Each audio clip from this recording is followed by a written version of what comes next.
하늘이 열리고 말씀이 열리는 총회대구신학교 오늘이 134번째 강의입니다. 창세기 거의 마지막입니다. 24장 마지막입니다. 글자가 토브입니다. 토브는 좋습니다. 하나님이 천지를 만드시고 매일매일 하루하루 하신 말씀이 보시기에 심히 좋았더라 할 때 토브를 쓰는 겁니다. 보시기에 심히 좋았더라. 자, 우리는 희망, 소망을 가지고 살아야 됩니다. 티크와 소망입니다. 내게 복을 주소서. 아버지께서 나를 내게 땅으로 보내시오니 샘물도 내게 주소서. 박사가 한 말입니다. 샘물을 구한 것은 현실적인 지혜를 넘어서 깊은 영적인 통찰을 담고 있습니다. 티크와. 성경에서 샘물은요, 하나님의 생명력과 축복을 상징합니다. 티크와. 자, 마라라는 단어가 썬이라는 단어, 이건 잘 알고 계시죠? 그래서 뿌리라는 단어가 쇼레시입니다. 쇼레시 마라라는 말은 썬뿌리입니다. 우리 마음에 썬뿌리가 있습니다. 이 썬뿌리는 우리가 제거할 수가 없습니다. 진정한 치유는 하나님 앞에서 상처를 직면할 때 치유가 됩니다. 하나님 앞에 내놓아야 된다는 거죠. 하나님의 은혜를 구하는 자에게 치유와 회복을 경험하게 됩니다. 쇼레시 마라 썬뿌리. 자, 신접한 여인이 사울에게 준 것은 결국 파벌로 이끄는 거짓된 위로였습니다.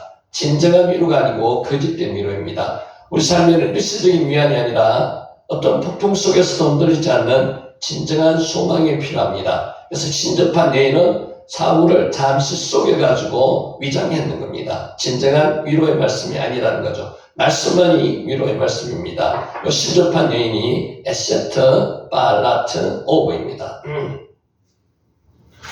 자, 우리가 찬양할 이유가 여러 가지 많습니다. 시편의 시인은 만방에 있는 여호와의 종들에게 여호와 이름을 찬양하라고 강하게 요청했습니다. 이 찬양이 할랄입니다. 할랄. 예, 할렐루야 할 때 나오는 하나랑 비슷합니다. 일상에서의 찬양은 매일의 삶 속에서 하나님을 기쁘시게 하고요. 하나님이 인도하심에 감사하며 모든 영역에서 하나님의 이름을 높이고 복음을 전하는 것입니다. 그러니까 우리는 삶 속에서 찬양이 제일 중요하다는 거죠. 할랄, 찬양하다는 뜻입니다. 네. 자, 나함이 아까도 나왔는데 욥기에서는 회개하다는 뜻으로도 나옵니다. 그러나 회개하다는 뜻보다는 후회하다는 뜻으로 쓰일 때도 있습니다. 나함, 후회하다. 민수기 23장 19절에서는요, 하나님은 사람이 아니시니 거짓말을 하지 않으시고 일생이 아니시니 후회가 없으시다라고 말씀하고 계십니다. 하나님은 후회하시는 분이 아니에요. 그런데 인간의 말로 표현하다 보니까 후회라는 말이 나왔다는 거죠. 땅 위에 사람 지으셨음을 한탄하사 마음에 근심하시고 하나님은 근심하지도 않으십니다. 내가 사울을 빵으로 센 것을 후회하노니 사무엘상 15장 11절에도 이렇게 나오지만은 실제로 이거는 번역상의 문제입니다. 인간의 말로 표현하다 보니까 이런 말이 나왔다는 거죠. 이처럼 인간의 언어 사이를 번역할 때처럼 깊은 의미의 희석과 손실이 발생하는데 하물며 무한하고 영적인 하나님의 마음과 뜻은 유한하고 물질적인 인간의 의리로 다 담아낼 수 없다는 겁니다. 나함. 그래서 하나님은 후회하신 하나님이 아니시라는 걸 말씀하는 거고요. 이것을 신인 동성적 표현이라고 이야기합니다. 자, 따라서 성경에 하나님께서 당신이 전지전능하심의 허점이 있어서 내가 실수했구나 이렇게 의미하는 게 아니라는 뜻으로 말씀을 드렸습니다. 자, 우리 인간이 가진 가장 강렬한 표현은 후회와 한탄이라는 단어를 빌려 설명해 주시는 것입니다. 자, 두 번째, 하나님이 이렇게 표현하는 것은요, 언약 관계 속에서 일하신다는 사실을 우리가 이해해야 합니다. 하나님이 일방적으로 명령만 하시는 독재자가 아니고요. 아까 원장님 말씀하셨듯이 하나님은 헤세드의 하나님이고 에메테의 하나님이시기 때문에 그렇습니다. 약속을 맺으시고 그 약속에 신실하게 반응하시는 인격적인 분이 하나님이십니다. 영원히 불변하시며 결코 후회하지 않으시는 분이 하나님이십니다. 인간의 어떠한 실패나 반역에도 불구하고요, 마침내 하나님의 언약하신 바를 완전하게 성취하신 분이 하나님이시라는 겁니다. 그분은 연약하고 실수투성이인 우리와 인격적인 관계를 맺으십니다. 아버지. 성경에서 하나님이 우리 때문에 우시고 후회하시고 또 우리 때문에 분노하시고 달래시는 모습을 발견할 때 우리는 하나님의 약점을 보는 것이 아닙니다. 그만큼 안타까워하시고 가슴 아파하신다는 겁니다. 오히려 우리는 그분 일방적인 통치가 아니라 우리를 향한 깊고 뜨거운 사랑의 상호작용임을 묘사하고 있는 겁니다. 사람이 무엇이기에 주께서 그를 생각하시며 인자가 무엇이기에 주께서 그를 돌보시나이까. 시편 8편 4절 말씀입니다. 그만큼 인간을 향한 하나님의 애처롭고 안타까운 마음을 표현하고 계시는 게 나아 후회하다는 표현으로 썼다는 겁니다. 그래서 나함이라는 표현을 썼는 것은 이신인 동성적 표현으로 썼고요. 두 번째는 언약 관계 안에서 그만큼 하나님이 헤세드하고 사랑하시기 때문에 그런 표현을 썼다는 것입니다. 자, 별과 같이 인간은 영원토록 빛나리라. 이 세상은 역사의 종말을 향해서 지금 달려가고 있습니다. 코카드가 별입니다. 오, 잠깐만요. 얘가 빠졌네요. 아이고, 방금 코드가 좀 빠져가지고요. 죄송합니다. 다시 좀 켜야 되겠습니다.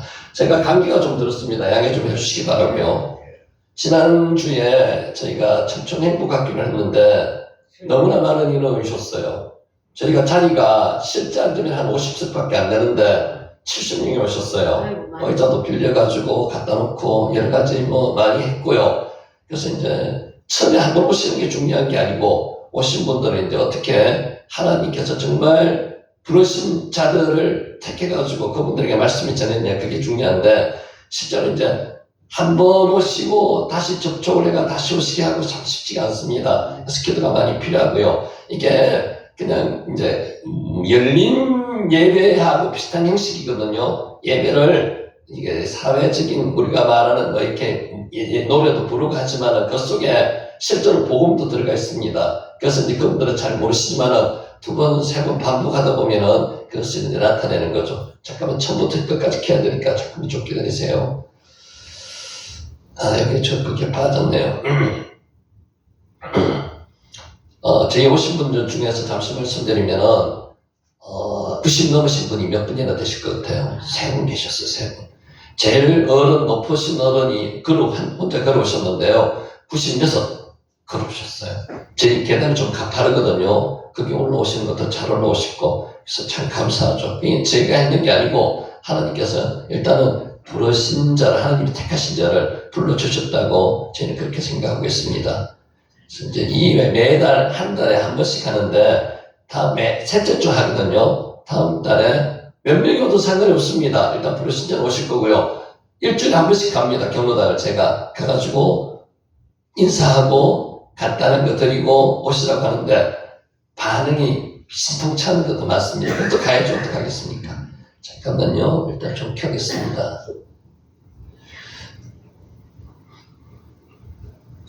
오늘이 좀 중요한 내용인 줄 아는가 봅니다. 조금 많이 방해를 하네요.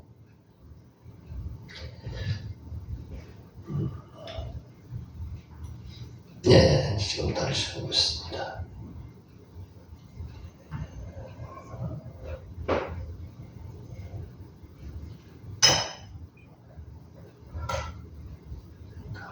네.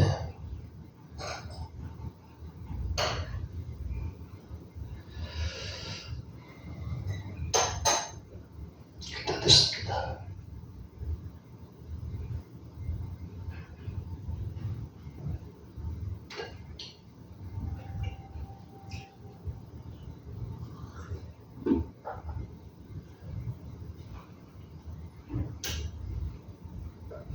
네, 됐습니다. 암을 했고요. 코카브. 자, 이 세상의 역사의 종말을 향해 지금 달려가고 있습니다. 지난번 마지막에 했는 내용입니다. 간단하게 추려보겠습니다. 중요한 것만. 코카브 편입니다. 성도들은 대환란이 다가와도 두려워하거나 절망하지 말아야 합니다. 왜냐하면 우리는 미리 말씀을 통해서 알고 있기 때문에 그렇습니다. 성도들에게는 구원과 천국이 확실히 보장되어 있습니다. 여러분 믿으시죠? 여러분의 성 이름은 하늘나라 생명책에 지금 기록되어 있다는 거죠. 그러므로 성도들은 종말이 임박한 대환란의 시대를 살지라도 대환란을 두려워하지 말고요. 하나님의 자녀답게 구별된 삶을 살아야 한다는 것입니다. 코카브. 오늘날 세상 사람들은 절대적인 진리를 모릅니다. 진리를 에메트라 그랬죠. 에메트. 하나님의 품성 중에서 두 번째 성품이 에메트가 대표적인 성품입니다. 진리. 그래서 왜 살아야 하는지, 무엇을 위해 살아야 하는지 도무지 모르고 살아가고 있는 사람이 세상 사람들입니다. 안타깝잖아요. 그분들에게 그래도 복음을 전해야 된다는 겁니다. 돌아가시기 전에 진리를 알게 만들어야 된다는 거죠. 또 무엇이 옳고 그런지 그것인지 정확하게 알지 못하기 때문에 그렇다는 겁니다. 우리는 이런 사람들에게 참 지혜를 가질 수 있도록 인도해 주어야만 합니다. 참 지혜를 갖게 함으로써 많은 사람을 옳은 대로 돌아오게 하면 어떻게 될까요? 별과 같이 영원토록 빛나게 된다고 하나님께서 말씀하셨습니다. 말씀에 코카노 별입니다. 우리는 이러한 소망을 품어야 합니다. 그리고 하나님 나라의 확장을 위해서 전도와 선교에 더욱 참여해야 한다는 것입니다. 자, 여기까지 했고요. 우리 솔로몬에 대해서 오늘 한번 살펴보겠습니다. 솔로몬. 우리는 참 솔로몬이 지혜로운 왕이라고 생각하는데 여러 가지로 실제 모습은 그렇지 않은 모습이 너무나 많습니다. 하나님을 사랑하기보다 누구를 더 사랑했다고요? 여인을 더 사랑했던 솔로몬이 비극입니다. 아하브, 사랑이라는 뜻입니다. 사랑하다. 아하바가 사랑이고요. 아하브가 사랑하다.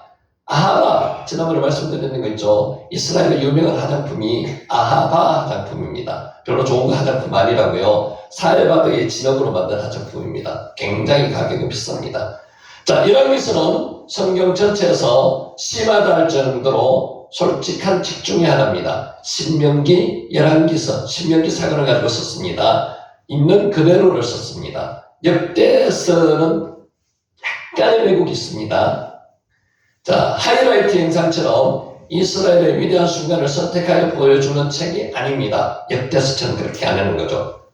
자, 오히려 이스라엘의 잘못을 솔직하게 돌아보면서 고통스럽게 고백합니다.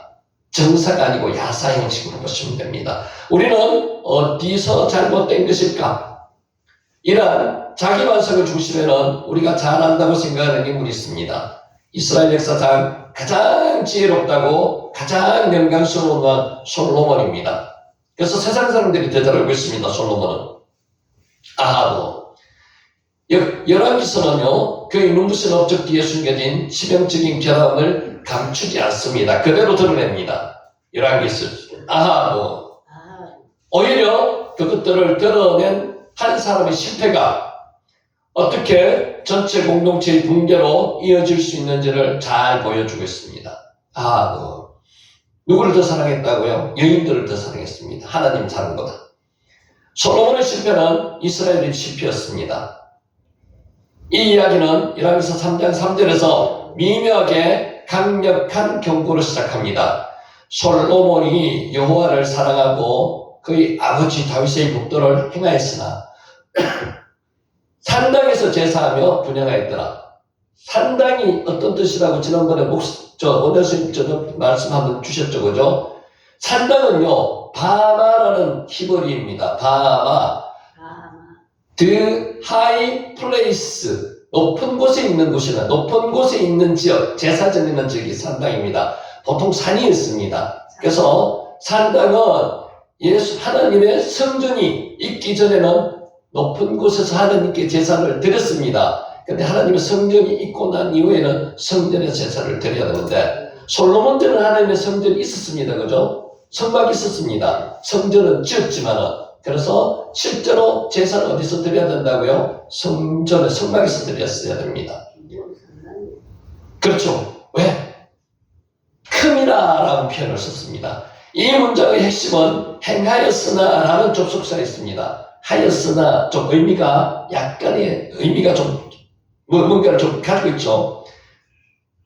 솔로몬이 여호와를 사랑하고 다윗의 법도를 행하였다는 찬소를 끝났으면 좋았을 텐데 행하였으나 이렇게 되어 있습니다. 열왕기서 저자는 그의 신앙에 처음부터 결밀이 있었음을 분명히 지적합니다. 바로 산당 제사라는 문제였습니다. 이 지점에서 포로기 이후에 이스라엘 재건 시대에 쓰인 역대기서와 관점의 차이가 드러납니다. 역대기서 저자는 예루살렘 성전을 재건하던 당시에 공동체에게 위대한 영웅의 모델이 필요했기에 솔로몬의 긍정적인 면을 부각해서 많이 기재를 했습니다. 다윗에게도 결점은 별로 부각시키지 않았습니다. 장점만 썼습니다.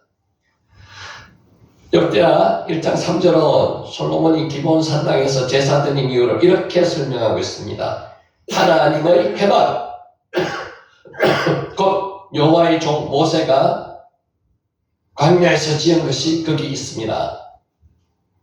역대기 저자는 솔로몬의 정당성을 확보하기 위해서 기본 산당에서 제사 드린 이유를 설명했습니다. 잠깐만요.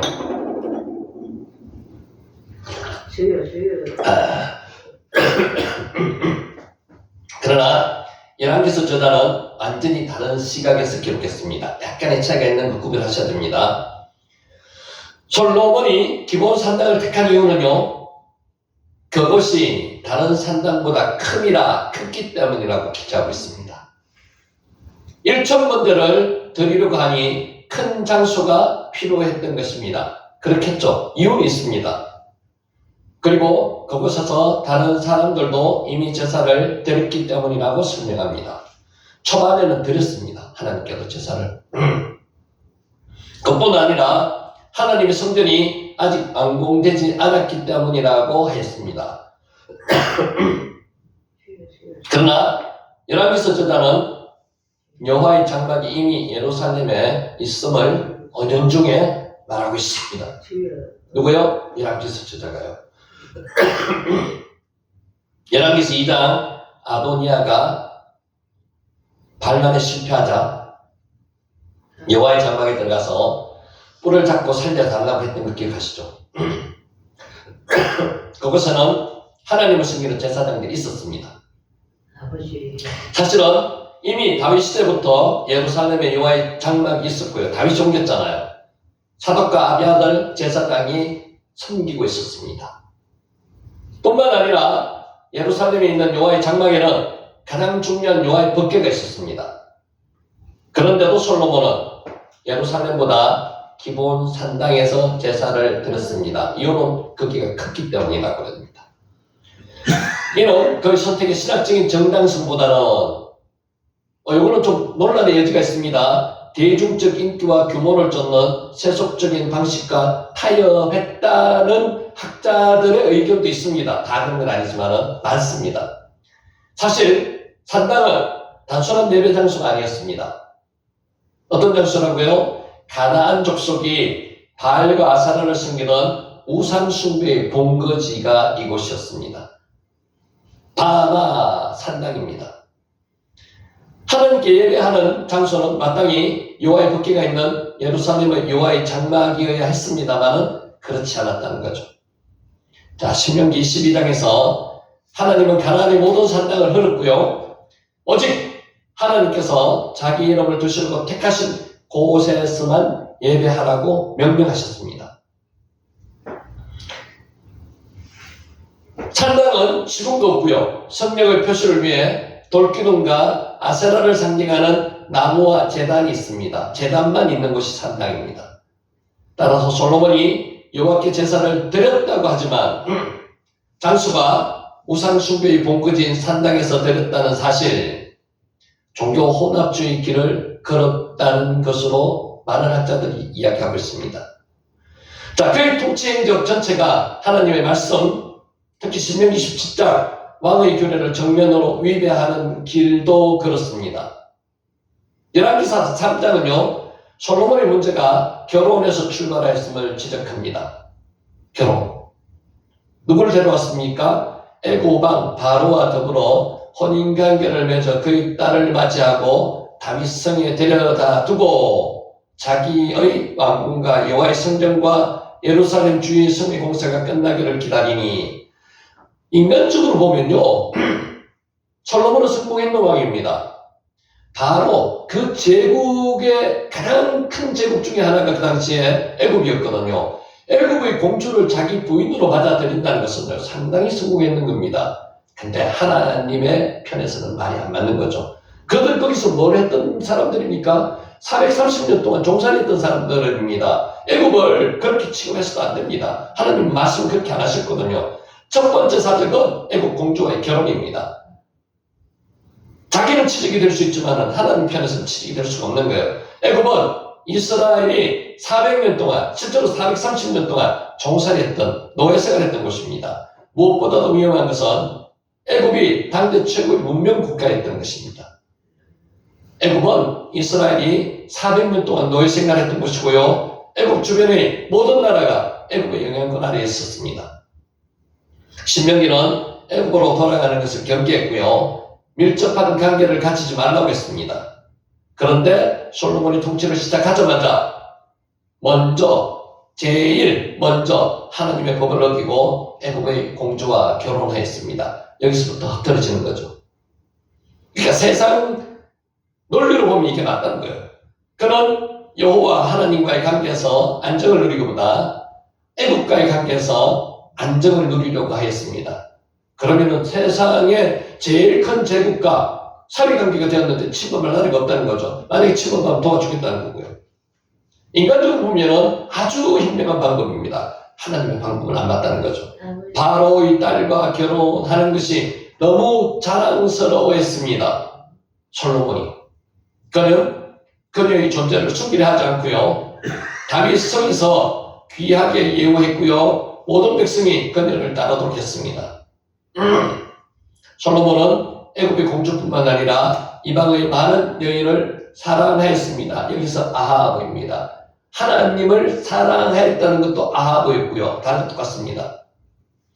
솔로몬은 왕이 바로의 딸 외에 이방의 많은 여인을 사랑하였으니 모압과 암몬과 에돔과 시돈과 헷 여인이라. 히브리 본문에 나오는 사랑한다는 말은요, 여호와를 사랑하는다는 말과 똑같은 아합으로 사용했습니다. 아합, 사랑했다는 겁니다. 솔로몬은 이방 여인을 하나님을 사랑하듯 사랑하였음을 지적하고 있습니다. 그리고 열왕기상 11장 7절, 8절에서 솔로몬은 이방 여인들을 위해서 산당을 지어 주었답니다. 자기들이 가져온 우상을 제사할 수 있는 산당을 자진해서 지어 주었다고 합니다. 모압의 가증한 거봇을 위해서 예루살렘 앞 산에 산당을 지었고요. 암몬 자손이 가증한 몰록을 위해서 그와 같이 또 했습니다. 이방 여인들을 위해서 다 그와 같이 하였더라. 솔로몬의 부인이 몇 명입니까? 1000명. 근데 의자왕보다는 좀 덜하죠. 의자왕은 3000명이었는데 1000명이었답니다. 1000명. 예루살렘 주변에는 산당은 가득했을 겁니다. 예루살렘은 우상의 소굴로 바뀌었습니다. 이스라엘의 우상 숭배는 솔로몬 때부터 시작되었고요. 이스라엘 멸망의 씨앗은 바로 그때 뿌려졌던 것입니다. 그러니까 우리는 솔로몬이 너무 이렇게 화려하고 지혜롭다는 그것만 보아서 그렇지만은 솔로몬은 우상 숭배의 우두머리였습니다. 솔로몬의 잘못은 결혼에 그치지 않습니다. 말을 많이 얻으려고 백성을 이집트로 가게 하지 말라는 규례를 어겼습니다. 애굽에서 막대한 양의 말과 병거를 수입하여서 군사력을 키웠습니다. 자기를 위해서 언금을 많이 쌓지 말라는 신명기 규례를 비웃기라도 하듯이 예루살렘의 은을 돌처럼 흔하게 여길 정도로 엄청나게 부를 축적했습니다. 잘 살고 싶다는 것을 끝으로 나타내야 되잖아요. 그의 분열된 마음은 건축의 우선순위에도 드러납니다. 열왕기상 3장 1절은 솔로몬의 마음을 이렇게 표현했습니다. 자기의 왕궁과 여호와의 성전과 예루살렘 주의 성의 공사가 끝나기를 기다리니, 여기 잘 한번 보셔야 됩니다. 표현을 뭘 먼저 썼습니까? 자기의 왕궁과 여호와의 성전과 예루살렘 주의 성의 공사. 실제로 성전이 먼저 지었습니다. 7년, 여호와 자기의 왕국은 13년. 순서에 상관없이 성경은 중요한 걸 앞에 적습니다. 열왕기상 기자는 자기 왕궁을 먼저 지었다는 거죠. 솔로몬이 그랬다는 겁니다. 순서에 상관없이 그만큼 마음을 거기에 부었다는 거예요. 열왕기서는 건축 완공 순서를 따라 기록하지 않습니다. 실제로는 성전이 먼저 완공되었습니다. 7년 동안 이라크에서 저자는 의도적으로 순서를 바꾸었습니다. 솔로몬이 성전 건축보다 왕궁 건축에 더 마음을 쏟았음을 지적하기 위해서 적나라하게 표현한 겁니다.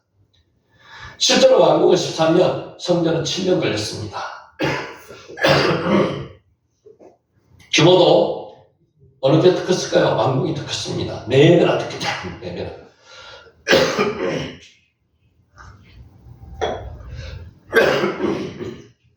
물론 그 왕궁에는 바로의 궁전을 위한 궁전도 포함됩니다. 솔로몬이 여호와를 사랑한다고 했지만 어디까지나 말뿐이었습니다. 아하브. 이스라엘이 바벨론에 멸망한 이유가 무엇이었을까요? 말로만 하나님을 사랑한다고 했지 사실은 세상을 사랑하였기 때문인 겁니다. 하나님 앞에서 제사 드리고 경배한다고 했지만 사실 마음은 물질적 성공에 있었습니다. 우리의 마음하고 비슷하지 않은지 한번 생각해 보셔야 됩니다.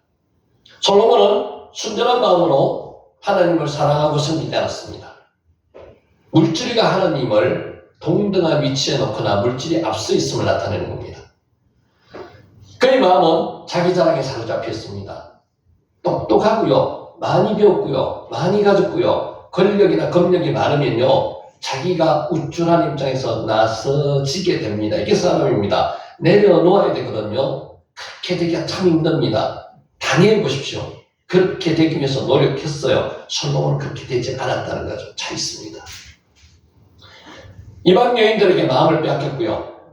하느님보다는 물질을 더 사랑하였습니다. 솔로몬은 지혜로운 왕이 틀림없습니다. 솔로몬이 구한 지혜는요, 백성의 공의로 다스리기 위해서 걷는 마음이었습니다. 그러나 그는 하나님이 주신 거룩한 지혜를 처음엔 그렇게 출발했습니다. 마지막이 안 좋았다는 거죠. 자신의 부와 명예, 정치적 안정을 위해서 개인적인 도구로 변질시켰다는 겁니다. 문제는 그가 하나님을 경외하는 마음이 흔들리자 지혜는 오히려 교만과 타락을 가속하는 도구가 되었습니다. 우리에게도 하나님께서 주신 은사를 이렇게 사용하고 있지 않느냐, 오늘 다시 반성해 보는 시간이 되시기 바랍니다. 솔로몬이 노년에 썼다고 알려진 전도서는 이 모든 것에 대한 뒤늦은 후회와 고백입니다. 그래서 전도서를 한번 읽어보시면요, 이런 내용을 알고 읽어보시면 전도서가 새롭게 읽힙니다. 헛되고 헛되니 모든 것이 헛되도다. 이 헛되다는 단어가 뭔지 아십니까? 헤벨이 누구죠? 에벨, 가인과 아벨 할 때 아벨입니다. 아벨이 헛되다는 이름이거든요. 헛되고 헛되니 헤벨입니다. 지혜가 많으면 번뇌도 많으니 지식을 더하는 자는 근심을 더하느니라. 전도서 1장 18절입니다. 평생 세상이 주는 모든 것을 쫓으며 살아온 끝에 그는 모든 것이 헛된 것임을 고백했습니다. 마지막에라도 깨달았으니까 다행입니다만은 미리 깨달았으면 얼마나 좋았을까요? 그래서 우리 보고 반면교사로 삼으라는 겁니다. 솔로몬의 사건이 우리에게는 미리 이런 행동을, 만약에 이런 지위나 이런 뭔가의 위치에 가 있더라도 내려놓으라는 겁니다. 그의 지혜와 지식은 그에게 고통만 줬을 뿐입니다. 그리고 그가 내린 결론은 단순하고 명확했습니다. 너는 청년 때의 너의 창조주를 기억하라. 곧 곤고한 날이 이르기 전에, 나는 아무 낙이 없다고 할 해들이 가깝기 전에 하나님을 경외하고 그 명령들을 지킬지어다. 이것이 모든 사람의 본분이니라. 전도서 12장 1절에서 13절 말씀입니다. 솔로몬은 여호와를 경외하는 것이 지혜의 근본임을 알았지만 그의 삶은 지식과 일치하지 않았습니다. 안다는 것하고 행한다는 것은 차이가 있습니다. 말로만 하나님을 사랑한다고 고백했고요. 실제로는 세상의 풍요와 안정을 더 사랑했던 이스라엘의 모습과 일치한다는 것입니다. 열왕기서는 솔로몬의 화려한 성공을 본받으라고 말하지 않습니다. 오히려 비극적인 실수를 통해서 엄중한 경고를 이야기합니다. 신앙과 삶이 분리될 때 개인과 공동체에 어떤 일이 벌어지는지를 똑똑히 보여주고 있습니다. 분리돼서는 안 된다는 거죠. 솔로몬의 이야기는 성공의 모델이 아닙니다. 실패를 통해서 배우라는 반면교사입니다. 여러분에게 지금 하나님께서 주신 은사가 많은데 물질의 축복이나 금력이나 권력이나 다른 것을 주시지 않으시고 그 은사를 사용하라고 하시는 게 하나님의 법일 수도 있습니다. 그러니까 여러분 솔로몬을 통해서 실패를 통해서 솔로몬의 실패가 우리한테 주는 그 교훈을 깨닫는 저와 여러분이 되시기를 축원하면서 말씀을 시작하도록 하겠습니다. 자, 24장 오늘 마치지는 못할 건데 거의 끝까지 함께 오겠습니다. 48절 복습합니다. 내 주인 아브라함의 하나님 여호와께서 나를 바른 길로 인도하사 나의 주인의 동생의 딸을 그의 아들을 위하여 택하게 하셨으므로 내가 머리를 숙여 그에게 경배하고 찬송하였나이다. 여기서 찬송하다는 단어를 바라크라는 단어를 썼습니다. 바라크는 하나님이 인간에게 주시는 복도 이야기하지만 인간이 하나님을 찬송할 때도 바라크라는 단어를 쓴다. 그때 말씀드렸습니다. 인자함과 진실함, 여기서 아까 말했던 우리 헤세드, 에메트가 나오는 겁니다. 이제 당신들이 인자함과 진실함으로 내 주인을 대접하는 이 하나님의 품성이거든요. 헤세드, 왜 에메트. 여기서 하사드 나오는 거예요. 하사드, 사랑하다. 헤세드도 사랑하다, 하사드도 사랑하다, 아하브도 사랑하다. 사랑하는 뜻이 있습니다. 하사드. 에메트, 진리입니다. 진리. 히브리 스펠의 처음과 끝 단어와 중간 단어가 세 개가 있는 게 에메트, 진리입니다. 진리. 51절 리브가가 당신 앞에 서니 데리고 가서 여호와의 명령대로 그를 당신의 주인의 아들의 아내가 되게 하라. 여기 이제 데리고 가라는 게 히브리 원어로 보면은 카흐 발레크 동사가 두 개입니다. 취하라 그리고 너는 데리고 가라. 라카가 취하다는 거거든요. 왈라크 데리고 가라. 취해서 너는 가라는 겁니다. 명령입니다. 자, 51절 리브가가 당신 앞에 서니 데리고 가서 여호와의 명령대로, 이제 여호와의 명령이라고 했는 게 이게 다베르, 다바리는 명령이다 하기보다는 말씀으로 해석하는 게 더 낫습니다. 여호와의 말씀대로 데리고 가라는 겁니다. 52절 아브라함의 종이 그들의 말을 듣고 엎드려 여호와께 절하고, 엎드리다 절하다 두 개의 동사가 있는 것처럼 보이는데 실제는 동사가 하나밖에 없습니다. 동사가 샤하라는 동사 하나밖에 없습니다. 경배하다는 뜻밖에 없습니다. 그래서 여호와께 경배하고 이렇게 번역하는 게 더 낫습니다. 맞습니다. 맞는 번역입니다. 아브라함의 종이 그들의 말을 듣고 땅에 엎드려 경배하고 가라고 여호와께 경배하고 이런 뜻입니다. 샤하, 굽히다, 엎드리다 이런 뜻도 있고요. 여기에 경배하다는 뜻도 있습니다. 예배하다는 뜻도 있습니다. 샤하. 54절 이에 그들 곧 종과 동행자들이 먹고 마시고 유숙하며 아침에 일어나서 그가 이르되 나를 보내어 내 주인에게로 돌아가게 하소서. 빠뽀케로 아침 일찍. 큰 일을 할 때는 성경에 성인들 우리의 믿음의 조상들은 아침 일찍 일어납니다. 아침 일찍 일어나서 이삭을 번제로 갖고요. 이걸 뭐라고 썼는가 하면은 빠뽀케로 샤캄이라는 단어를 쓰기도 합니다. 샤캄, 빠뽀케로 유숙하고 아침에 일찍 일어나 그가 이르되 잠자고 나서 일찍 일어나서 뭐라고 이야기하는 겁니까? 나를 보내어 내 주인에게로 돌아가게 하소서. 이렇게 이야기가 참 어렵지 않습니다. 쉽지 않습니다. 룬 유숙하다는 뜻이고요. 오케르 새벽입니다. 새벽. 나를 보내어 샬레훈이 나를 사역으로 보내라는 겁니다. 나를 이제 보내달라는 겁니다. 당신들은 나로 하여금 돌아가게 해달라는 겁니다. 하루 쉬지도 않고요. 바로 가려고 지금 하고 있는 겁니다.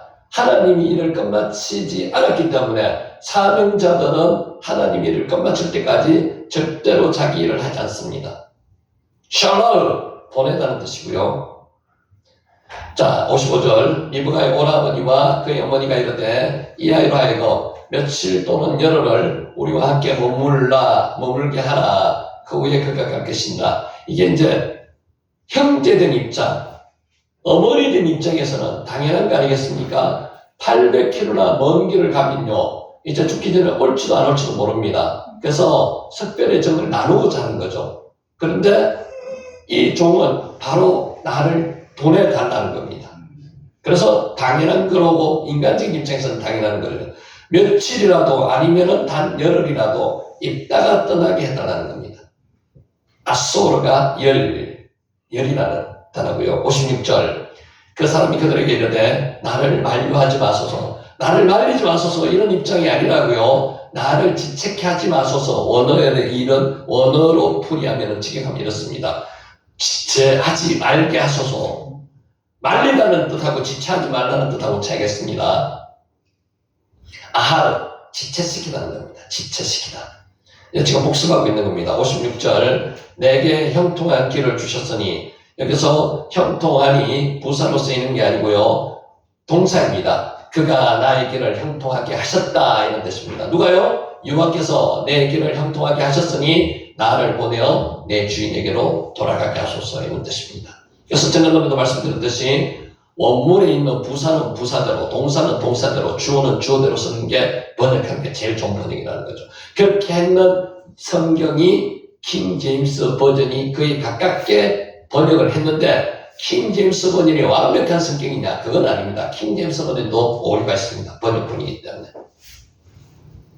57절. 그들이 이르되 우리가 소녀를 불러 그에게 물으리라. 그에게 물으리라고 하는 거는요, 어떤 면에서는 동조를 좀 얻고 싶다는 겁니다. 리브가는 뭐라고 대답하는 게 정상적입니까? 이제 가면은 다시 못 돌아올 건데, 당연히 며칠 더 있다가 갔으면 좋겠다고 이야기할 거를 동의를 구하기 위해서 물어보자는 겁니다. 소녀에게 불러서 물어보라는 겁니다. Inquire at her mouth. 그녀의 입에 물어보겠다는 겁니다. 묻다, 샤입니다. 샤. 입입니다. 자, 58절. 리브가를 불러 그에게 이르되 내가 이 사람들과 함께 가려느냐? 그가 대답하되, 뭐라고 대답했습니까? 가겠나이다. 이게 결단이거든요.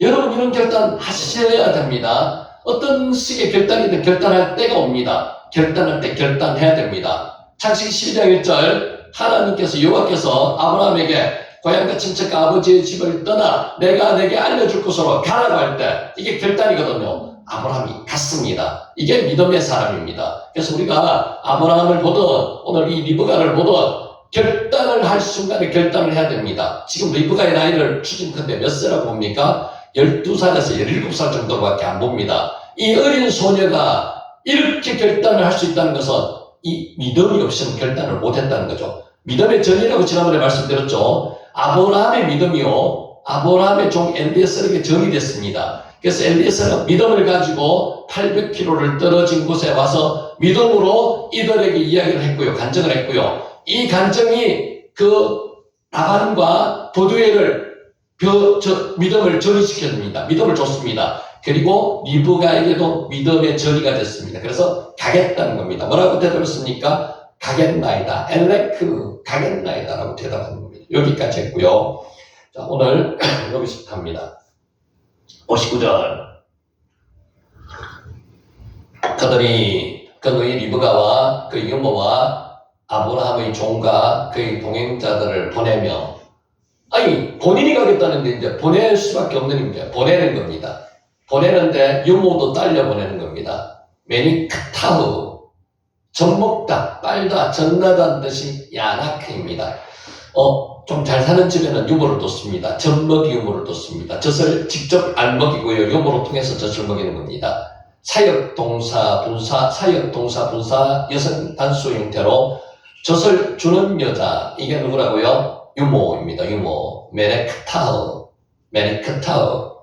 당시에 리브가는 결혼한 만큼 이미 성숙한 나이였으므로, 그 당시에는 조언이었습니다. 좀 일찍 결혼했습니다. 여자는 그녀는 리브가 유년기 유모라고 부르고 있는 겁니다. Her childhood nurse. 이처럼 고대 중근동의 부유층 사람들은 자녀가 태어나면 이와 같이 젖을 먹여주고 양육하는 유모를 두었다는 겁니다. 야낙, 젖을 빨다는 뜻입니다. 젖을 빨다, 야낙. 멜크타은, 그 유모. 이러한 유모와 젖먹이와 유대관계는 장성한 후에도 계속되었고요. 일반적으로 딸이 시집갈 때 딸에 대해서 가장 잘한다고 할 수 있는 유모를 딸려 보내는 게 일반적인 관습이었기 때문에 이 유모를 딸려 보내는 겁니다. 본전에 등장하는 유모의 이름이 안 나옵니다. 실제 유모의 이름은 더보라입니다. 더보라. 리브가를 따라서 가나안 땅으로 와서 리브가와 함께 살았습니다. 훗날 야곱의 외삼촌 나발의 집에서 피난 생활을 마치고 베델로 돌아왔을 때 리브가의 유모 더보라는 베델에서 죽었습니다. 베델. 60절 리브가에게 축복하여 이르되 우리 누이여 너는 천만인의 어머니가 될지어다. 내 씨로 그 원수의 소문을 얻게 할지어다. 여기가 와의 바라크를 썼습니다. 축복하다. 바라크. 누가 축복했다고요? 축복하여 이르되 우리 누이여. 누가 하는 겁니까? 라반, 오빠가 하는 겁니다. 오라버니가 하는 겁니다. 그러자 그들이 축복하여. 원문은 이렇게 되어 있습니다. 직역하면은 그러자 그들이 축복하였답니다. 오라버니 하나만 축복했는 게 아니고요. 여러 사람이 축복하였다는 겁니다. 식구가 축복하였다는 겁니다. 한글 성경은 원문에서도 중요한 두 단어 그러자 그들이 번역해서 제외되어 있습니다. 누가 축복하였다고요? 오라버니를 포함한 식구들이. and가 있습니다. 그러자. 본문은 계속적인 영어로 말하면 and가 사용되어 리브가의 식구들, 특히 그녀의 오빠와 어머니, 그녀의 어머니가 며칠을 더 있다가 떠날 것을 주장했지만 리브가 본인이 떠나겠다고 엘레크 나는 가겠나이다 의사를 분명히 밝히자 곧바로 리브가를 보내기 위해서 축복하고 있는 것으로 말하고 있습니다. 누가 축복했다고요? 식구들이, 오라버니를 포함한 어머니 식구들이. 그래서 실제로 이렇게 넣어주는 게 완벽한 번역입니다. 그러자 그들이. 이걸 빼앗은 것입니다. 와의 바라크 안에는 그러자 그들이 이런 뜻을 포함되어 있습니다. 축복가 있답니다. 본문은 그러자라고 시작해야 한다는 거죠. 원어 성경에 본문이 복수형으로 사용된 것은 여러 사람이 길 떠나는 리브가를 축복하였음을 알려주고 있습니다. 그들이 축복했다는 거죠. 리브가가 여러 사람으로부터 많은 사랑을 받은 자였음을 보여주기 위한 것이기도 하고요. 한글 성경에는 원어 성경으로 볼 때 중요한 사실을 간혹 제대로 살리지 못한 경우가 있습니다. 이런 것을 때문에 원어로 보면 좀 더 완벽하게 보여진다는 겁니다. 그러자 그들이. 그래서 우리는 성경에다가 거기다가 하나 기록해 놓으시면 좋을 것 같아요. 와의 바라쿠. 그러자 그들이 축복하여. 여기 빠졌습니다. 뭐라고 축복했습니까? 너는 천만인의 어머니가 될지어다. 천만인의 네 알르페 레바바.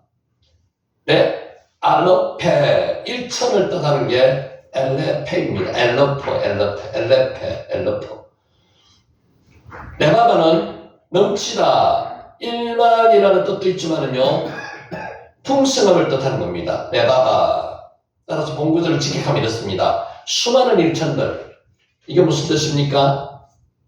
천이라는 숫자가 수없이 많이 모여있는 숫자는 의미를 나타내는 뜻으로 천만인으로 한글로 번역했지만은 천만인보다는요 수많은 일천들, 일천들이 굉장히 많다는 겁니다. 엄청인 것보다 더 많다는 겁니다. 수많은 일천들의 어머니가 될지어다. 말은 좀 어색하지만은 실제로 의미는 이런 의미라는 겁니다. 엘레프가요. 일천이라는 단어고요. 엘레프. 레바바. 레바 알죠? 라바는 흘러 넘치는 게 라바입니다. 여기서 나온 게 레바바. 일만이라는 뜻입니다. 일만. 레바바. 네 알럽해 레바바. 당시 숫자 개념이 체계화되지 않았던 셈의 특성을 잘 나타내고 있는 표현입니다. 정확한 1000만 명이 되는 자손을 거느리게 된다는 숫자가 아니고 숫자가 정확하게 1000만 명이 아니고요. 엄청나게 많은 그런 뜻입니다. 가장 많은 수를 표현했는 게 레 알르페 레바바 이렇게 표현했습니다. 리브가가 많은 자손을 낳는 다산의 복을 받기를 빌어주는 관용적인 표현입니다. 옛날에는 다산이 복이었습니다. 많이 낳는 게 복이었습니다.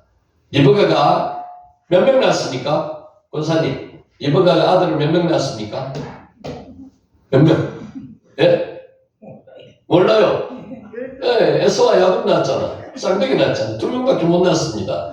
근데 실제로 이 당장의 당대 밑에 아들만 이야기하는 게 아니고 자손을 이야기한다고 볼 수도 있습니다. 자손. 굉장히 큰 자손을 만든 거죠. 에서, 야곱을 통해서. 야곱이 12아들 낳았고요. 거기서 12족장이 됐잖아요.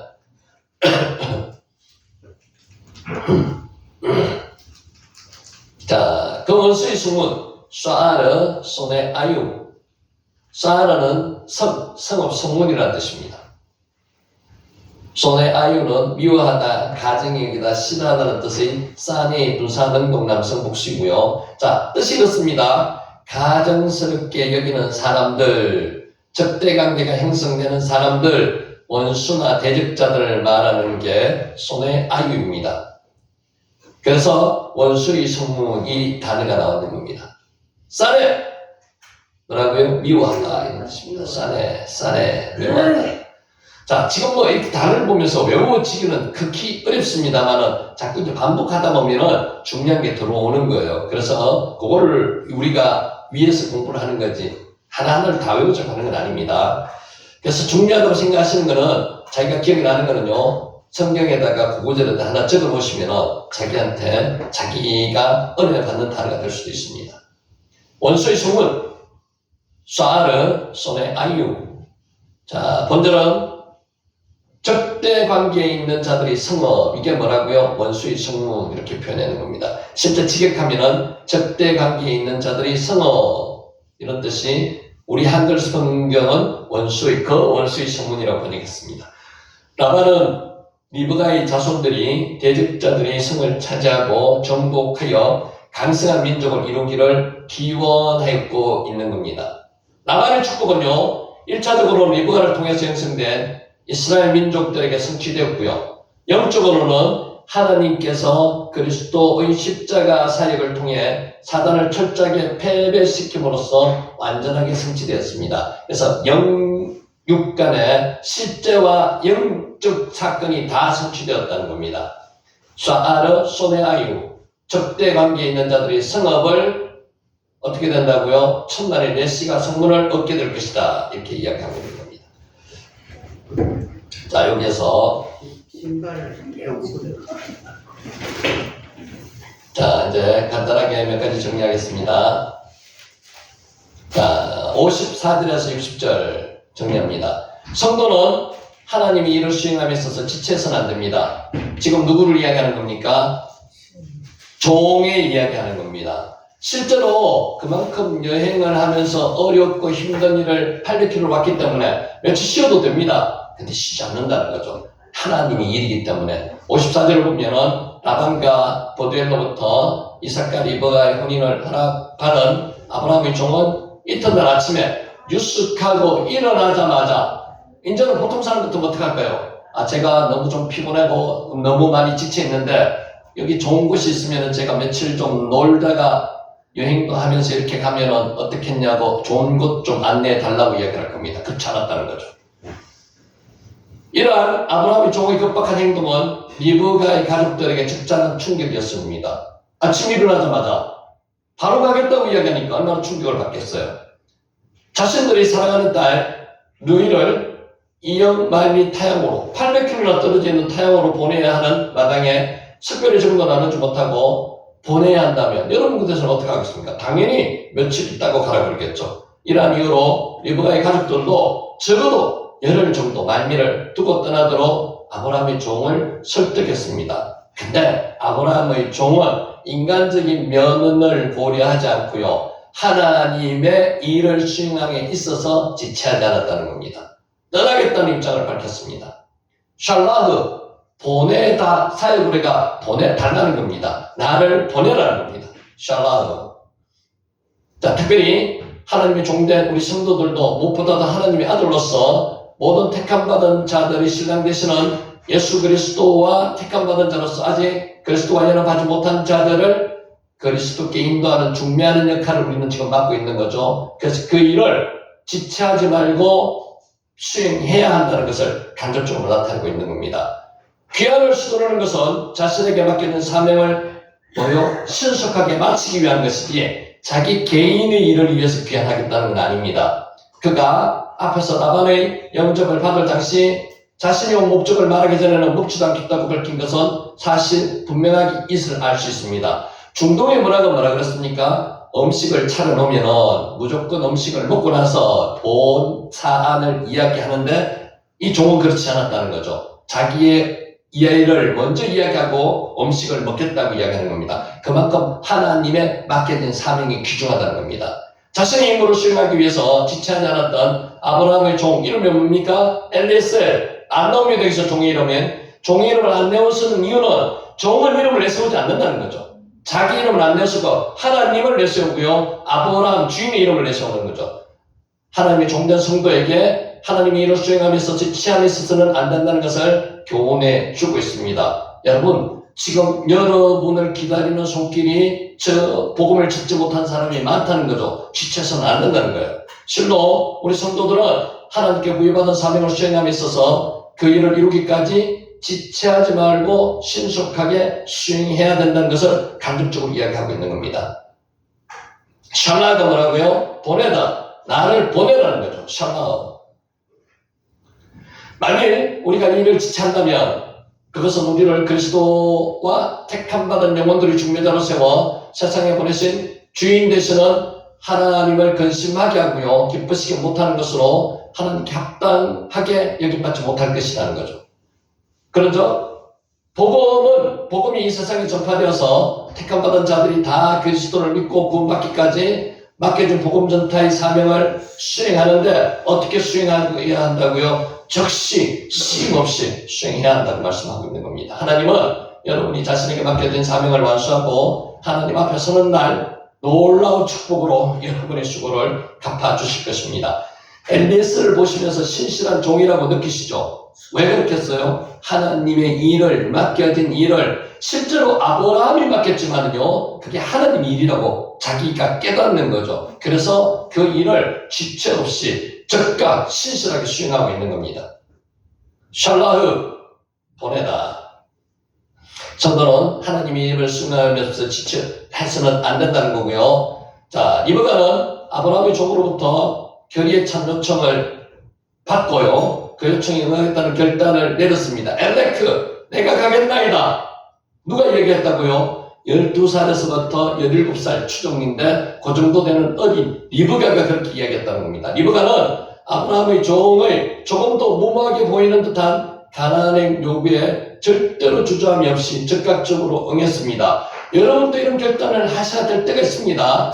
결단을 하셔야 될 때가 있습니다. 결단할 때는 결단해야 됩니다. 아브라함처럼 결단해야 되고요. 종처럼 결단해야 돼요. 리브가처럼 결단해야 됩니다. 철없는 소녀의 겸손한 행동으로 보일 수도 있지만 그렇지 않다는 겁니다. 이게 뭐라고요? 믿음입니다. 믿음이 정의됐다는 겁니다. 왜냐하면 장래가 불확실할 뿐만 아니라 연약한 여인이 고향과 부모, 형제 곁을 떠나 낯설은 이국 땅으로 시집간다는 것은 결코 쉬운 일이 아닙니다.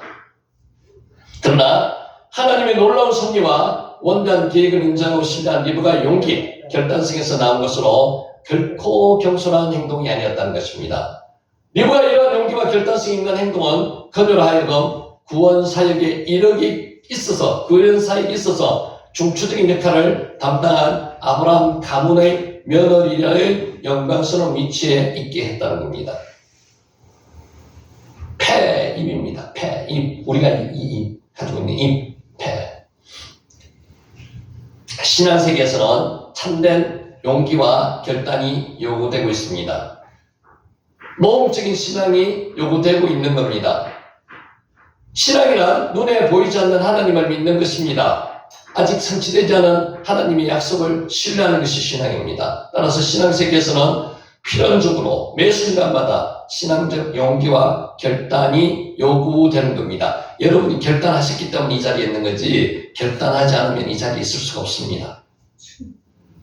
우리의 많은 믿음의 선진들은 이러한 모험적 신앙을 가진 힘으로써 하나님으로부터 놀라운 축복을 받았고요. 하나님의 약속이 성취되는 경험을 했습니다. 여러분도 지금 경험하고 계시죠? 믿음의 조상으로 불리는 아브라함이 그랬고요. 본문의 리브가가 그랬으며 출애굽의 지도자 모세가 그랬고요. 가나안 정복 전쟁 당시 여리고의 기생 라합 등등 성경에 나오는 선진들이 이런 경험을 했습니다. 이러한 모험적 신앙을 통해서 하나님의 축복을 받고요. 하나님의 약속, 특별히 하나님 나라의 도래의 약속이 성취되는 것을 경험하는 은혜를 입었기 때문에 아브라함처럼 믿음의 조상이 되어가는 겁니다. 여러분도 오늘 이 말씀으로 통해서 이런 믿음의 간접적인 경험을 하시고요. 이게 실제로 삶에서 나타나야 된다는 겁니다. 아멘. 자, 이제 61절입니다. 리브가가 일어나 여자 종들과 함께 낙타를 타고 그 사람을 따라가니 그 종이 리브가를 데리고 가니라. 일어났습니다. 떠나다는 의미도 있습니다. 쿰, 일어나다는 뜻입니다. 마타콤, 쿰은 자기와 침대에서부터 일어나다는 이런 뜻입니다. 본문에서는 현재 있는 곳으로부터 일어나다, 떠나다는 뜻도 있습니다. 자, 그리고 계속적으로 한 것이 있고요. 리브가는 이삭과 결혼하러 가기 위해서 아버지 보들의 집에서 즉각 일어섰음을 강조하고 있습니다. 말로만 해가 끝난 게 아니고요. 리브가는 즉각 일어나서 행동으로 지금 옮기고 있습니다. 쿰, 와타콤. 그런 생전 처음 만난 아브라함의 말만 듣고, 아브라함의 종의 말만 듣고 가는 겁니다. 누구인지도 얼굴도 모르는 이삭과 결혼하기 위해서 고향과 친척과 아버지 집 모든 것을 떠나는 겁니다. 떠나는 일에 조금의 주저함도 없이 리브가의 대단한 결단력을 보여주고 있습니다. 이렇게 하기가 참 어렵습니다. 우리 어른들도 옛날에 얼굴도 모르고 결혼했지만 이렇게 멀리 떨어져 가진 않았습니다. 800km는요, 서울, 부산, 왕복 해가지고 두세 번 정도 가는 겁니다. 2번 정도. 자, 리브가가 일어나, 와타콤. 리브가는 수동적으로 끌려가는 게 아니고요. 보통 이 정도 나이 되면요, 질질질 끌려가는 형식이 되는데 리브가는 그렇지 않았다면 자진해서 가고 있습니다. 오히려 적극적으로 엘리에스를 따라 나섰습니다. 리브가는. 자, 리브가의 성격과 이삭의 성격을 비교하면요, 이삭은 조용한 성격이었습니다. 근데 리브가의 성격은 결단력도 있고요, 적극적입니다. 10마리 낙타에게 물을 줄 정도로 체력도 좋았고요. 그러니까 약간 성격이 서로 똑같은 성격은 아니지만 이렇게 또 잘 맞춰 살았습니다. 성경에 나오는 사람 중에서 이삭은 꼭 한 명의 부인과 살았습니다. 리브가. 안 그런 사람은 2명, 3명 같이 살았죠. 히브리어 쿰, 과거로부터의 단절, 떠나가는 겁니다. 일어나가는 겁니다. 새로운 희망을 향해서 나아가는 것을 보여주고 있다는 단어가 쿰입니다. 리브가는 가나안에서 이삭을 통해서 자신에게 주어진 하나님의 축복을 바라보며 과감히 현재의 자리를 박차고 일어났습니다. 쿰. 우리들도 하나님께서 주신 사명을 온전하게 감당하기 위해서 또 더 큰 축복의 자리로 가기 위해서는 현실에 안주하는 나약한 자세를 보여서는 안 됩니다. 과감하게 일어나야 됩니다. 오늘 여러분이 이 말씀을 듣고 마음에 뜨거움이 있고 일어나야만 되고요. 복음을 전하기 위해서 여러분의 마음이 뜨거워지면 하나님의 말씀이 바로 전달되는 겁니다. 아멘. 여자종들과 함께 왜 나아로테아, 나아라가 결혼하지 않는 여자, 젊은 여자, 소녀를 이야기하는 거거든요. 게즈바이, 동료, 처녀. 나아라, 복수형의 3인칭 여자 다소미가 붙어가지고 나아로테아, 접속사회가 붙었고요. 그래서 직역하면 이렇습니다. 그리고 그녀의 소녀들이, 킹제임스 버전에는 and her daughters 이렇게 되어 있습니다. 자, 여기서 복수형이 사용된 것은요, 시집가는 리브가를 수행한 여러 명의 여종들이 함께 가는 것을 보여주는 겁니다. 아까 유모 같죠, 유모. 유모 외에도 다른 사람들도 지금 딸려가고 있는 겁니다. 그만큼 이 오라버니 라반의 집, 보두엘의 집도 부유했다는 겁니다. 종이 많았다는 거죠. 고대 건동에서는 부유층의 여자가 시집갈 때 그들은 자신이 부리던 몸종들이 함께 따라가는 것이 관례였습니다. 우리나라도 옛날에 그렇습니다. 몸종들이 따라갔습니다. 잘 사는 집에. 훗날 라반은 두 딸을 야곱에게 시집 보낼 때도 몸종 하나씩을 딸려 보냈습니다. 그때보다 이때가 더 잘 살아가는 것입니다. 나하라 무슨 뜻이라고요? 소녀라는 뜻입니다. 소녀. 낙타를 타고 자 약대로 번역된 깨말림 낙타입니다. 낙타. 까마리 낙타거든요. 이 복수입니다. 라카브가 타다는 뜻입니다. 자, 이거 볼 때 아브라함의 종 엘리에셀을 따라 나선 사람은 리브가만이 아니었다는 것을 알 수 있습니다. 유모도 가고요, 여종들도 가고요. 한글 개혁성경에는 비자, 여자종, 비자를 이야기해요. 비자라고 기록되어 있고요. 훗날 리브가의 유모 드보라가 죽어서 베델 상수리 나무 아래 묻혔다는 기록을 보아서 볼 때 리브가의 유모를 비롯한 여러 비자를 데리고 떠났음을 알 수 있습니다. 몇 명인지는 안 나타나려고 복수입니다. 10마리 낙타를 타고 갔으니까 꽤 몇 명 됐겠죠. 까말 낙타입니다. 낙타가 물을 어느 정도 먹는다고요? 100리터 정도 먹는다고 이야기합니다. 그래서 리브가가 10번 정도 한 마리 먹이기 위해서 왔다 갔다 했어야 된다고 지난번에 말씀드렸죠. 물통을 들고. 라카브, 타다는 뜻입니다. 낙타를 타고 갈 때 라카브라는 단어를 썼고요. 리브가는 보기 아름다운 여인이었고요. 이동 중에 닥칠 여러 위험을 미연에 방지하기 위해서 적어도 몇 명의 여종만이 아니고 남종들도 보냈으리라고 추정을 합니다. 거리가 몇 킬로라고요? 800킬로. 나홀성에 있는 하란에서부터 아브라함이 있는 브엘사바까지 800킬로. 이동 중에 먹어야 할 양식도 필요했을 겁니다. 그래서 낙타에 10마리에 실어 보냈다는 거죠. 까말! 이런 상황 속에서 장거리 사막 여행을 하는데 반드시 필요한 교통수단이 낙타였습니다. 약대는 보통 250에서 350kg 짐을 싣는다고 하고요. 16km 시속 움직인다고 합니다. 18시간 정도로 쉬지 않고 갈 수 있다고 합니다. 이런 짐승이었기 때문에 예로부터 사막 여행자들이 약대는 사막의 배라고 불리우게 되었다는 겁니다. 자, 보엘라 헤로이 어디에 도착했다고요? 이삭이 보엘라 헤로이에 왔으니 그가 네게브 사막에 거주하였습니다. 네게브에 거주하였고요. 네게브는 뜻이 두 가지 있다고 이야기 들었습니다. 남방이라는 뜻으로 남쪽에 있기 때문에 뜻으로 쓰였고요. 네게브 땅 고유명사로도 쓰였다고 말씀드렸습니다. 불모지 황량한 땅 벌라헤로이 베르라하이로이. 자, 살아계시며 지켜보는 자의 우물. 하갈이 도망갈 때 하갈에게 하나님께서 보여주신 우물이 보엘라 헤로입니다. 하갈이 사라의 학대로 인해서 아브라함의 집에서 쫓겨나 메마른 남방으로 남방에서 기갈로 고통하며 방황하던 중에 하나님의 도움으로 하갈이 발견했던 셈에 붙여진 이름이 보엘라 헤로입니다. 하갈은 하나님께서 살아계시며 자신의 어려움을 보고 계시는 분이시라는 사실을 확인하고 이름을 보엘라 헤로이라고 붙였습니다. 이 셈의 이름이 지명이 되었고요. 정확한 위치는 가데스와 베네사의 술 사이에 있는 길가에 있었습니다. 이삭은 남방 지역에 살면서 이곳 근처에서 양을 몰며 다니며 목축을 하였던 것 같습니다. 자, 마치는 시간은 정리하게 되어 있으니까 정리하겠습니다. 여기까지. 언제 24장이 다음에 하면은 끝낼 수 있을 것 같습니다. 얼마 안 남았습니다. 자, 이 말씀으로 오늘 정리를 하겠습니다. 한 사람의 불순종과 한 사람의 순종. 순종이 히브리어로 샤마입니다.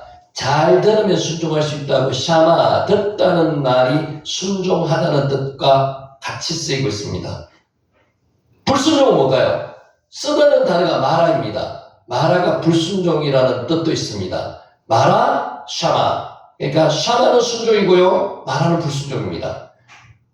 하나님은 천지를 창조하시고 그 모든 것이 보시기에 좋았더라고 기뻐했습니다. 이때 좋았더라는 단어를 뭘 썼다 그랬죠? 토부, 좋다 이런 뜻이 토부를 썼습니다. 보시기에 좋았더라, 좋았더라, 토부 썼습니다. 그리고 마지막으로 자신의 형상과 모양대로 사람을 창조하셨습니다. 창조하다는 단어가 빠라입니다.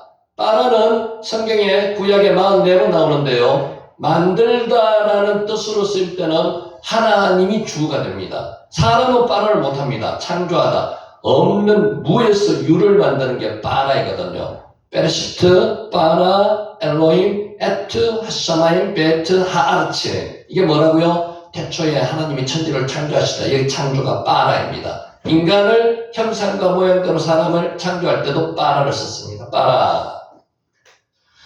인간을 위해서 천지 만물을 만드셨다는 거죠. 마지막에 인간을 만드셨다는 것은 하나님은 동방의 에덴 동산을 창설하시고 실제로 에덴 동산이 아닙니다. 에덴 지역에 있는 동산을 이름하여서 에덴 동산이라고 부르는 겁니다. 에덴의 동산을 창조하시고 이렇게 되는 겁니다. 에덴 동산을 창설하시고 그 지으신 사람을 거기 두셨더라 그 수음입니다.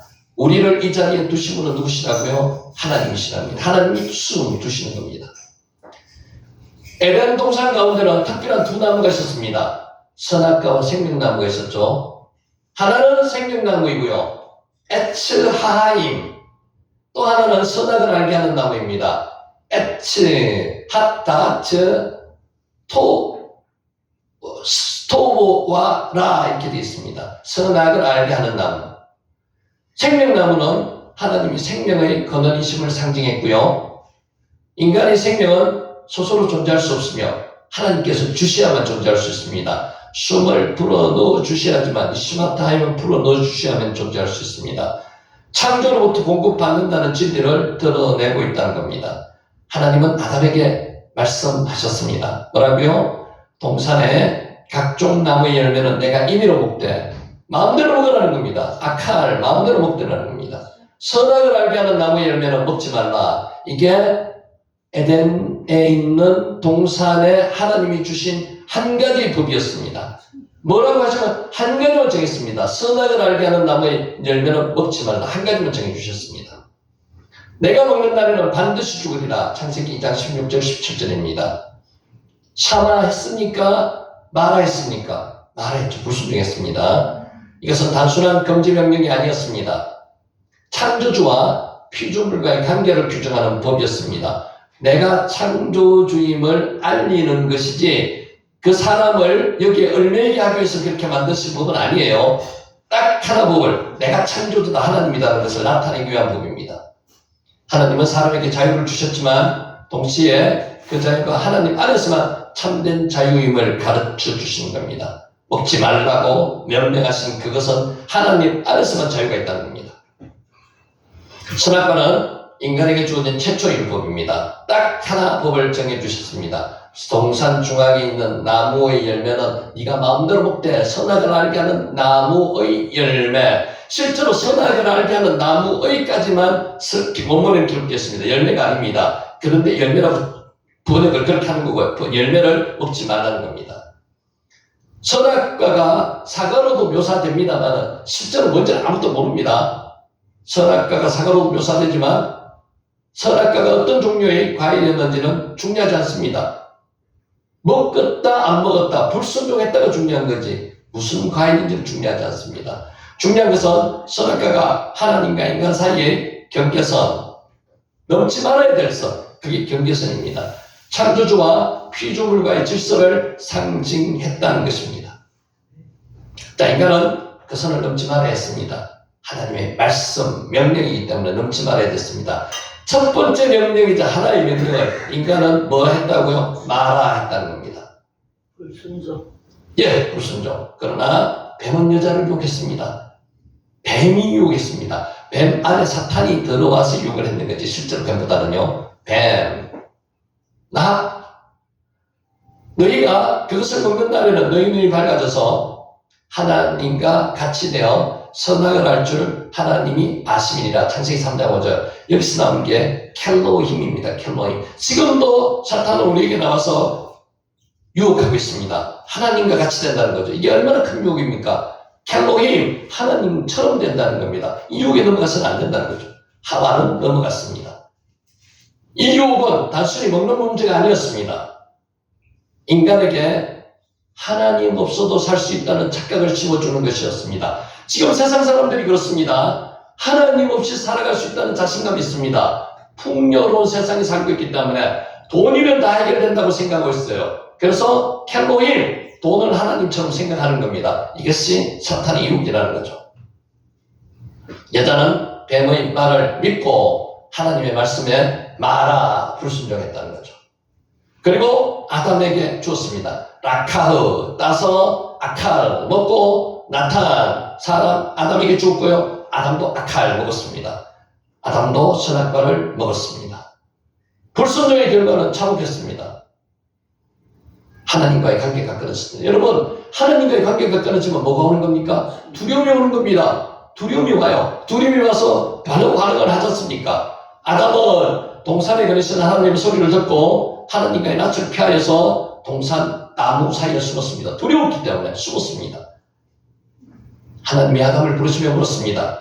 내가 어디 있느냐? 인간에게 하나님께서 질문한 첫 번째 질문입니다. 아예카, 네가 어디 있느냐? 여러분, 하나님께서 한 번씩 물으십니다. 여러분의 네가 어디 있느냐? 아예카, 예, 말씀의 자리에 있습니다. 하나님 기도의 자리에 있습니다. 이렇게 대답하셔야 되는데 내가 하나님을 떠나 멀리 있습니다. 이렇게 하시면 안 된다는 거죠. 아예카, 지금 어디 있습니까? 나무 뒤에 숨어 있다는 거죠. 아예카. 아담이 대답했습니다. 내가 벗었으므로 두려워하여 숨었나이다. 이게 말이 안 맞아요.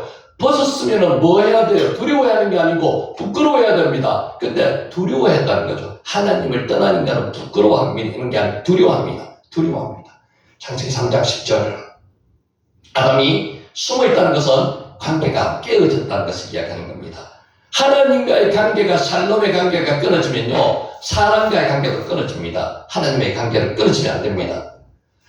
하나님이 왜 먹었냐고 묻자 아담은 이렇게 핑계를 댔습니다. 누구 때문이라고? 하나님이 주셔서 나와 함께 하신 여자, 그가 내게 주므로 내가 먹었나이다. 샬롬의 관계가, 하나님과의 관계가 끊어지니까 사람과의 관계도 끊어지는 겁니다. 끊어지는 겁니다. 실제로 원문상에는요, 하나님이 주셔서라고도 기록되어 있지 않습니다. 당신이 하나님이 주셔서가 아니고 당신이 주셔서 나와 함께 하신 여자, 그가 내게 주므로 내가 먹었나이다. 이렇게 되어 있습니다. 의견이 두 가지로 나뉩니다. 어떤 학자들은 하나님이라는 단어가 없지만 하나님이라 해석하는 게 맞다고 하는 학자들도 있고요. 어떤 학자들은 인간이 하나님을 배반했기 때문에, 불순종했기 때문에 하나님이라는 단어를 안 쓰자는 겁니다. 실제로 저는 두 번째 동의합니다. 당신이 주셔서 나와 함께 하신 여자, 이렇게 지금 이제 관계가 만나는 겁니다. 이게 불순종한 인간의 모습이라는 거죠. 이 말은 아담과 여자와의 관계가 깨어졌음을 의미하는 겁니다. 하나님과의 관계가 끊어지니까 사람과의 관계도 끊어지는 겁니다. 죄를 범한 인간은 언제나 변명합니다. 마라, 불순종한 인간은 언제나 분명합니다. 아담은 여자가 주워서 먹었다고 했고요. 여자는 뱀이 깨워서 먹었다고 했습니다. 변명. 하나님은 죄로 인한 결과를 아담에게 말씀하셨습니다. 땅은 너로 말미암아 저주를 받고, 땅이 아담으로 통해서 저주를 받는다는 겁니다. 너는 내 평생의 수고하여야 그 소산을 먹으리라. 땅이 내게 가시덤불과 엉겅퀴를 낼 것이라. 창세기 3장 17절 말씀입니다. 하나님과의 관계가 깨어지자 인간관계의 관계도 깨어지고요. 결국에는 자연과의 관계도 깨어졌습니다. 지금 왜 이렇게 자연이 파괴되고 있습니까? 하나님과의 관계가 깨어지는 게 근본적인 원인입니다. 사람과의 관계가 깨어졌는 것도 그것 때문이고요. 이처럼 죄는 관계를 무너뜨립니다. 죄를 지으면요, 하나님을 떠나면요, 두려워지고요, 죄를 짓고요, 관계가 다 파괴되는 겁니다. 하나님과의 관계 단절은 모든 단절의 시작입니다. 모든 단절. 인간은 하나님을 떠나면 더 자유스러워질 것이라고 생각했습니다. 그렇지 않습니다. 하나님을 떠나면 더 불안해지고요, 구속을 더 받습니다. 그러나 선악과를 먹은 결과는 고통과 죽음입니다. 물고기는 물속에 있을 때, 새는 하늘을 날아다닐 때 가장 자유롭습니다. 그렇지 않습니까? 하나님이 만든 이 세상에서는 하나님 안에 있을 때 가장 자유스럽다는 거죠. 마찬가지로 인간은 하나님 안에 있을 때 가장 자유스럽습니다. 하나님을 떠난 자유는 방종입니다. 결국에는 파멸과 죽음이라는 겁니다. 하나님께서 먹지 말라고 하신 명령은 하나님의 사랑의 명령입니다. 인간을 옳아내기 위한 명령이 아니었습니다. 사랑의 명령이었습니다. 내 사랑 안에 아브라 그랬죠. 사랑이 내 사랑 안에 가하여 참된 생명을 누리라는 명령이 하나님의 명령이었다는 거죠. 샤마, 순종해야 됩니까? 불순종해야 됩니까? 마라. 죄의 대가는 죽음이었지만 그 죽음은 하나님의 구속의 시작이었습니다. 여기서부터 또 하나님이 인간을 내버려 두지 않는 거예요. 예수 그리스도를 보내주기 위해서 구속의 시작이 또 시작되는 겁니다. 하나님은 인간을 절대 포기하지 않습니다. 여러분이 하나님의 자녀라고 하나님이 선택하셨으면 절대로 포기하지 않습니다. 끝까지 자녀들은 보호하시고 따라다니면서 간섭하시더라도 바른 길로 돌아오게 하신다는 거죠. 아담의 불순종으로 인해서 죄가 이 세상에 들어왔습니다. 하지만 예수 그리스도의 순종을 통해서 구원이 주어졌습니다. 하나님이신 그리스도가 이 땅에 오셔서 우리 죄를 위해서 십자가에 못 박혀 달려 돌아가셨다는 사실을 믿으셔야 됩니다. 아멘.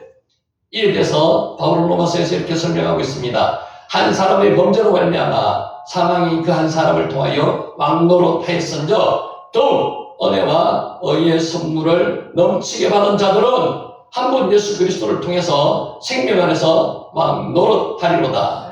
그런즉 한 범죄로 많은 사람이 정죄되는 것 같이 한 의로운 행위로 말미암아 많은 사람이 의롭다 하심을 받아 생명에 이르렀느니라. 한 사람이 순종하지 아니함으로 많은 사람이 죄인인 것 같이 한 사람이 순종하심으로 많은 사람이 의인이 되리라. 로마서 5장 17절에서 19절 말씀입니다. 아담은 불순종으로 죽음을 선택했습니다. 예수님은 순종으로 생명을 주셨습니다. 아멘.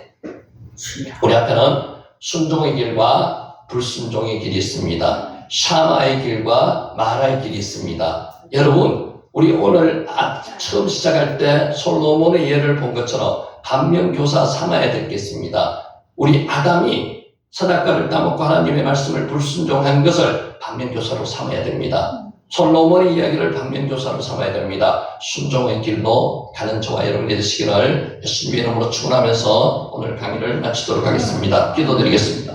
하나님 아버지 감사합니다. 오늘도 주님께서